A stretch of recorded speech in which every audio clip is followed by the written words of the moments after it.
Hello, everybody. Welcome back to the Colt Balok show. Balok, I said last time. I didn't know if you were real or not. I didn't know if you were being serious. It's so funny. It was a plot. Not gonna lie. So I guess we'll just go ahead and continue on with the questions here. We are trying to get to know Colt a little bit better now. So I just wanted to know a little bit more about the show. What was the point of starting the show? The point of starting the show. These are really great questions. Thank you. What was the point of starting the show? The point of the show was really to inspire people to be their best self. And this comes from the concept, Leo Buscaglia is one of my favorite authors, and he talks about how you can only give what you have. So become something great, because you can, so like the more knowledge you have, the more wisdom you have, the more compassion, charity, love, all of those things is the more that you can give to others. And so our whole show is kind of based off that premise of like, I don't have the answers, I don't have it figured out, but I know a lot of amazing people who are very virtuous and moving in the right direction. And so why not we bring them on? One, I get to grow as a person, but I want everyone else that's watching to also grow so that they can contribute to the more, to the lives of others. And so that was kind of like our main intent of starting this, was to really inspire. So like, that's our whole motto, is give your best life. And so that's that it's not live your best life, it's give your best life. And so it really is, challenging people to don't live a mediocre life. Like, we're all made for greatness. Like, every single one of this in this room, everyone watching at home, wherever you are here on this earth for a very small amount of time, and for a very specific purpose, and like, don't waste that. And I think so many people just fall into this, like, where they don't believe in themselves, or believe, I don't know what's going on, but that's what we really wanted to strive with our show. Also, we have the phrase of our show of love without limit. That's another big one that we're big on.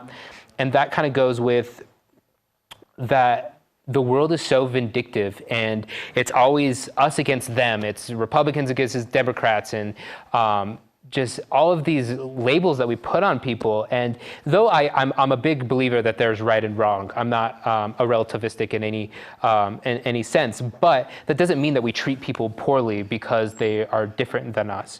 And so that was something we wanted to show. I wanted to bring people on and show that there's good. And I'm a believer that there's good in every person, and trying to find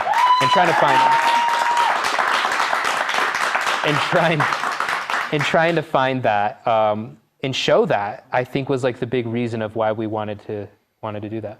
Cool, that's amazing. I love how you put like love as success. A lot of the times we see success as like money, but that was a big thing that stood out of your show to me, was that you were like putting love first. That's really cool. Yeah, for sure. I mean, and I think I tell this sometimes, that like, as we're getting more and more in we're hanging out with more people who are in the entertainment industry, I'm learning that like, they on paper should have the definition of success. Like George Lopez and RJ Mitty and David Archuleta, like, they've like been on these national shows, they are making a lot of money. And I find that like, so many of us are so lonely, and it's like, that's not the definition of success. Because success is the team. I love the word team that I'm gonna start using instead of coworkers.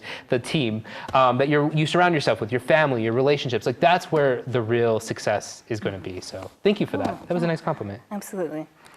So right now, I know that like, there's lots of Netflix, Hulu, Disney Plus now. So what makes you think that your show's gonna do good on like TV? Yeah, that's a great question, and like, absolutely, like, the digital market, the digital platforms are just huge these days, and everyone's kind of making this transition over. I'm really excited because, we're working on getting our show syndicated on a national level, in other TV in other states, and there is this trend that people see that the drop-off has happened, that younger people, millennials, whatever age group that is, aren't watching TV as much. They don't have TV, they watch Disney Plus, all these things.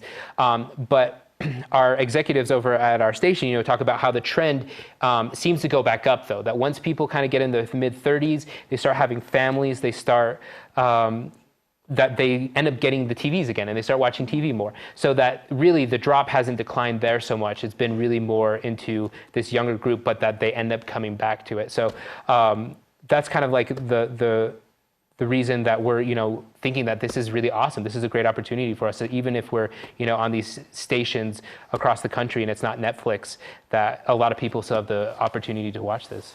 Yeah, absolutely. So I know that you're trying to be a small town boy, being the next Oprah. What do you think is like different from your talk show? What sets you apart from everybody else? Ooh, what separates us? To this day, I mean, until someone like, I'm sure there's one out there, but like, we want to do everything with a mission, with our why of inspiring, having positive content. I mean, Ellen is super hilarious, entertaining show, but you're not going to get real deep stories. We just had a guest on who was drinking and driving and killed 3 people, and so like those are the types of stories, and I think that's what people really want. We want people to become better selves when they watch our stuff. That you see this, you get on your social media in the day, and you're going to live a better day that day from something that one of our guests had said on our show or something. So that's kind of like where we really think that this is going to go